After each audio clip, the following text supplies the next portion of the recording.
Mesdames et messieurs, merci de nous retrouver dans le forum matinal de ce jour. Le terrain politique, un statu quo s'observe depuis quelques mois. À ce qui paraît, Mathieu Kolaole Bokor, les acteurs politiques, les partis politiques se conforment au système partisan. Évidemment, c'est la fin des micro-partis au Bénin. Et puis une victoire, peut-on dire, d'une demi-teinte pour Patrice Talon, parce que son objectif premier, c'était de refondre justement l'arène politique en donnant plus de pouvoir aux partis politiques pour pouvoir désigner un candidat qu'il faut. Parce que on n'oubliez pas, depuis l'histoire politique au Bénin, aucun, en tout cas président, n'est issu d'un parti politique. Et Patrice Talon a souhaité à ce que, bon, on pouvait faire comme la France, on pouvait faire comme les États-Unis et bien d'autres pays qui aujourd'hui sont en train d'expérimenter la chose, et ça marche bien. Vous savez, ce lundi, Donald Trump a été investi président de la République des États-Unis parce qu'il venait d'un parti politique qui l'a porté au pouvoir. Donc c'est justement l'intérêt général de la réforme du système partisan.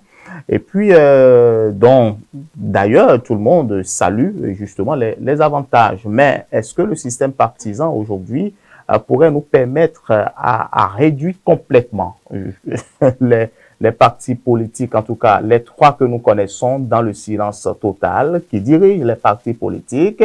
Les partis politiques n'ont-ils pas des présidents qui peuvent, d'accord, instantanément prendre eux-mêmes leurs décisions ou leurs propres décisions? Quand il s'agit de sanctionner, vous savez, ce sont les présidents qui sont signataires des différents communiqués issus de ces décisions-là. Alors, on se demande de savoir, 2025, où on parle quand même d'une année d'enjeux politiques, on ne sent pas encore grand chose.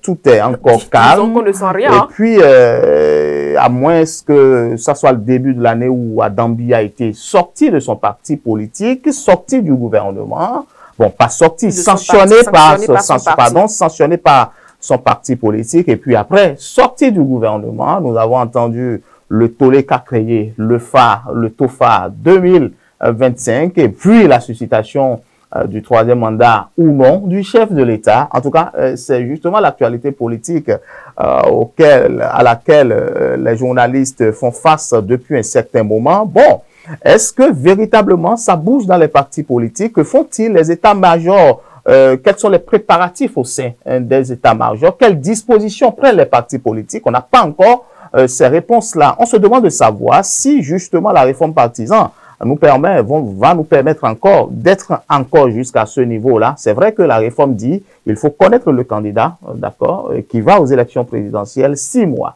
avant le dépôt de dossier, etc. Mais jusque-là, on ne sent pas. Je pense que comme 2001, 2006, 2011, on n'a pas encore senti une vivacité. Même 2016, parce que Patrice Talon a annoncé sa candidature depuis Paris, depuis 2014, vous savez. Et puis 2015, le chef de l'État aujourd'hui, alors candidat hier, est descendu à l'aéroport avec son ami Olivier Bokor. Alors, et la pré-campagne a véritablement commencé avec les suscitations. Moi, je pense que les partis politiques, même s'il y a quand même la réforme du système partisan qui fixe les règles et on n'a pas dit de nous donner le nom d'un candidat, mais je pense que l'animation au sein des partis politiques pourrait être quand même une chose importante, et la réorganisation au sein des partis politiques est très importante. Maintenant, est-ce que la question pourrait peut-être venir, est-ce que au sein des partis politiques, on va peut-être assister dans les jours à venir, dans les semaines à venir, dans les mois à venir à des démissions? On n'en sait encore rien. On attend de voir ce qui va se passer d'ici quelques semaines d'ailleurs.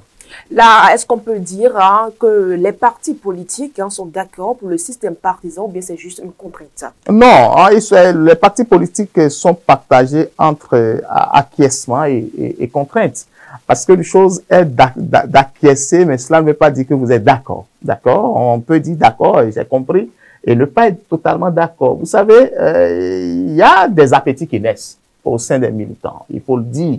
Et même au sein de l'entourage du président de la République, les gens ont bien envie d'aller tenter peut-être leur chance et de pouvoir un jour prendre le pouvoir. Pourquoi pas? Tout le monde rêve grand, tout le monde rêve, parce qu'on se dit, ben écoutez, j'ai la carrure qu'il faut, j'ai la posture, j'ai la capacité, j'ai le management qu'il faut, j'ai les relations qu'il faut pour pouvoir peut-être apporter un plus à mon cher Bénin pour peut-être le développement. Moi, je pense que si ce n'est pas que le chef de l'État, parce qu'on connaît celui qui est là, si ce n'est pas que la rigueur du patron de la mouvance présidentielle, je pense que, bon, au sein des partis politiques, ce serait déjà la débandade. Vous savez, avant, chacun se levait ou assiste à une conférence de presse parce qu'on n'est pas issu d'un parti politique. Et nous-mêmes, nous subissons déjà les frais. Vous savez, pour des sujets d'intérêt général, Latifat, oui, il faut contacter X ou Y, d'accord, acteur politique, parce qu'il fait partie d'un parti politique.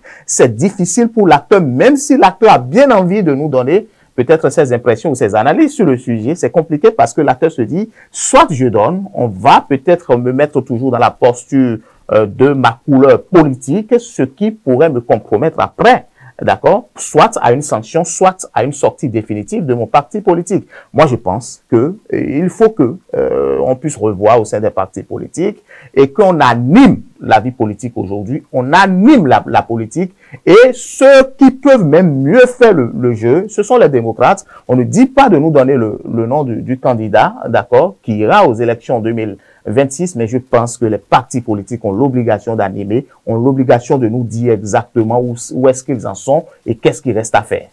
L'autre chose, Mathieu Kolaole de Bokor, reste à savoir si la réforme du système partisan sera respectée de bout en bout. Difficile de le dire, hein. Difficile parce que, vous savez, ça peut chambouler, parce que ça peut chambouler d'ici quelques semaines, tel que je l'ai dit auparavant. Attendons-nous à des démissions. Attendons-nous à des vagues de démissions, en tout cas au niveau des trois partis politiques, même si les démocrates résistent aujourd'hui. C'est bien, ça va de leur avantage parce qu'ils se disent être de l'opposition, mais que ça soit au niveau des trois partis politiques, attendons, parce que le schéma n'est pas encore clair. Évidemment, on a une échéance, 6 mois. Attendons peut-être ce deal-là et là, ce délai pour voir ce qui va se passer. Mais moi, je pense personnellement qu'au niveau des trois politiques, les trois politiques ne sont pas totalement protégés d'une vague de démission ou des vagues de démission qui pourraient éventuellement venir vers eux. C'est aux partis politiques justement de travailler sur les militants, de les écouter et de comprendre justement ce dont ils ont besoin.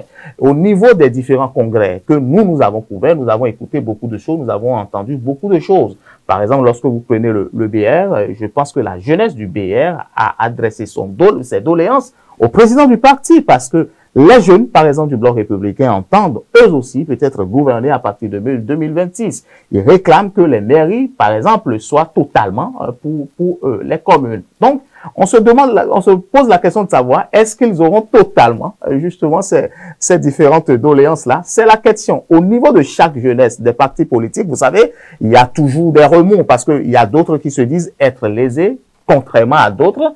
Voilà, il y a des gens qui ont été députés une fois déjà à l'Assemblée nationale au cours de cette 9e législature, mais qui n'ont jamais pris la parole. Faut-il encore redonner confiance à ces députés-là aujourd'hui qui, visiblement, ne disent rien à l'Assemblée nationale, alors qu'il y a des jeunes capables de défendre leur circonscription. En tout cas, au niveau de la distribution des cartes, au niveau de la distribution des postes, au niveau de peut-être la politique, l'enjeu, d'accord, majeur à partir de 2026, tout va se jouer là et je pense que c'est un gros défi au niveau des partis politiques, au niveau pour les présidents des partis politiques et je pense que chaque militant pourrait peut-être apporter ses besoins et ses doléances et on va essayer de réajuster. Si évidemment l'autre ne se retrouve pas dedans, Latifat, qu'est-ce qui va se passer? C'est qu'il claque la porte de son parti politique pour pouvoir se chercher ailleurs tout simplement.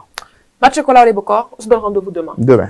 Mesdames et messieurs, c'est terminé pour le forum matinal. On se retrouve dans la suite de votre émission tout juste après cette virgule publicitaire.